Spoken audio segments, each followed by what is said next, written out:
Chairman صاحب نے جو ایک وعدہ کیا کہ میں ایک کنسنسس ڈیولپ کروں گا، یہ جو کہہ رہے تھے نمبر تو پورے ہیں، لیکن انہوں نے کہا نہیں، میں چاہوں گا کہ ہر ایک کے پاس میں جاؤں. اور چیئرمین بلاول بھٹو زرداری صاحب وکلا کی تنظیموں کے پاس بھی گئے، میڈیا میں کئی بار آئے، انہوں نے مولانا فضل الرحمان کو قائل کیا، اور انہوں نے یہ بھی کوشش کی کہ وہ جماعت جس کا اپنا نام تو انصاف پہ مبنی ہے اس کو بھی قائل کریں، لیکن مجبوری اس جماعت کی یہ تھی کہ اس کا جو لیڈر ہے وہ انصاف پہ یقین نہیں رکھتا.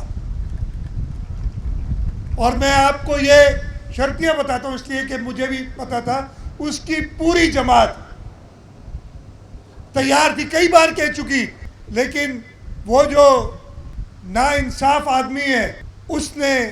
کیے کرائے پہ پانی پھیرنے کی کوشش کی، لیکن یہ چیئرمین بلاول بھٹو زرداری صاحب کی ہمت تھی. تو یہ ترامیم جو ہوئی ہیں، جیسے پہلے آئین بنا تھا 1973 میں، جیسے 18ویں ترمیم جو 2010 میں ہوئی تھی،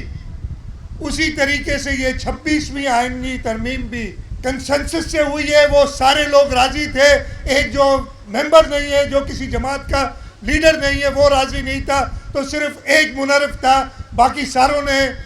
متفقہ طور پہ یہ آئین میں امینڈمنٹس منظور کی ہیں. تو میں آپ سب کو مبارکباد دیتا ہوں.